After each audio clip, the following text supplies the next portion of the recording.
नमस्कार,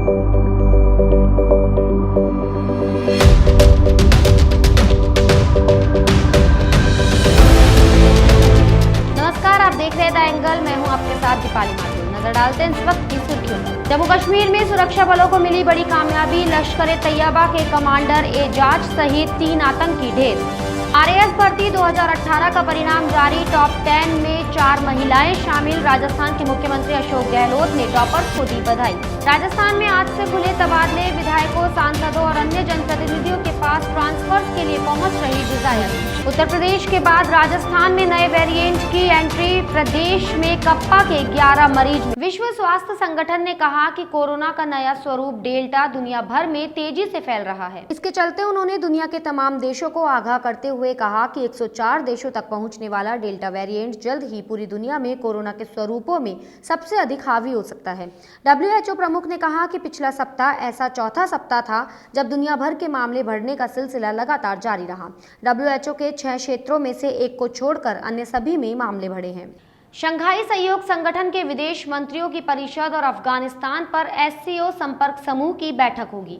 इन बैठकों में हिस्सा लेने के लिए भारतीय विदेश मंत्री एस जयशंकर तजाकिस्तान के दुशांबे पहुंच चुके हैं। संभावना जताई जा रही है कि वे आज चीनी समकक्ष वांग यी के साथ द्विपक्षीय बैठक कर सकते हैं। भारत चीन सीमा पर जारी गतिरोध को लेकर दोनों नेताओं के बीच बातचीत हो सकती है। इसके अलावा दोनों देशों के विदेश मंत्रियों के बीच अफगानिस्तान में सुरक्षा की हालात पर भी चर्चा हो सकती है। जम्मू कश्मीर के पुलवामा में सुरक्षा बलों को बड़ी कामयाबी मिली है। लंबी चली मुठभेड़ के बाद सुरक्षा बलों ने लश्कर-ए-तैयबा के कमांडर एजाज उर्फ अबू हुरैरा को मार गिराया है। उसके अलावा 2 और स्थानीय आतंकियों को ढेर किया गया है। कश्मीर जोन के IG ने ये जानकारी दी। दक्षिण कश्मीर के पुलवामा में लंबी चली मुठभेड़ के बाद ये सफलता मिली है। बीते 1 महीने में अब तक कई आतंकियों को सुरक्षा बल ढेर कर चुके हैं।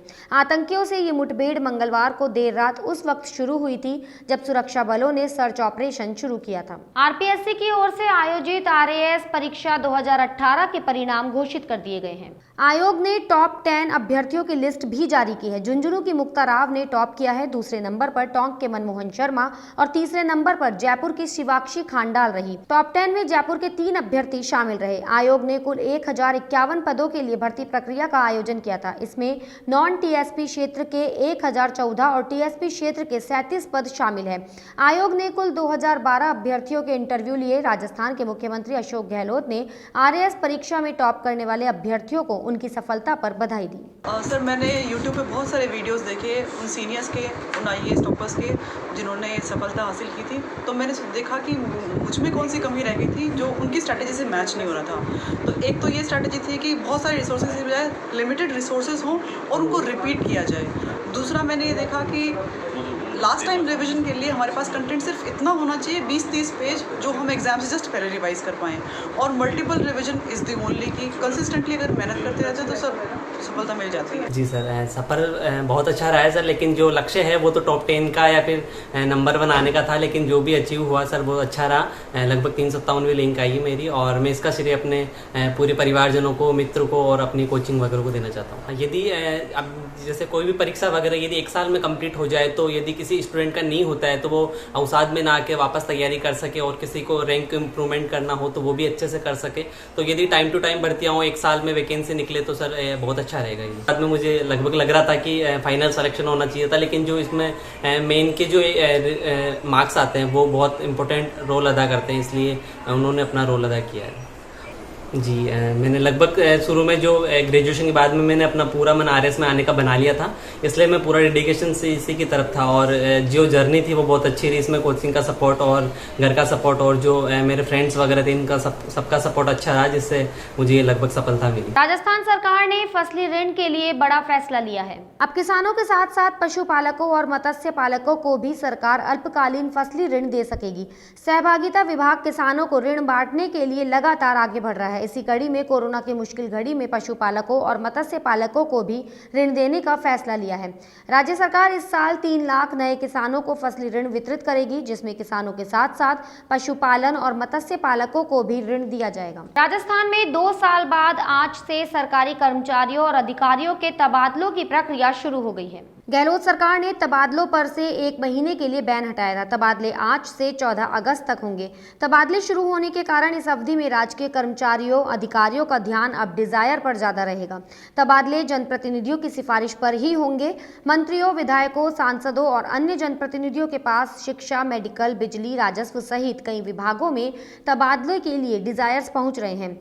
तबादले के लिए आवेदक वेबसाइट या पोर्टल पर ऑनलाइन आवेदन कर सकते हैं। देश में कोरोना की दूसरी लहर लगभग कमजोर पड़ गई है, लेकिन कई जगह अभी भी कोरोना के केस सामने आ रहे हैं। वहीं उत्तर प्रदेश के बाद राजस्थान में कोरोना वायरस के कप्पा स्वरूप से संक्रमित 11 मरीज मिले हैं। राज्य के चिकित्सा व स्वास्थ्य मंत्री डॉक्टर रघु शर्मा ने ये जानकारी दी।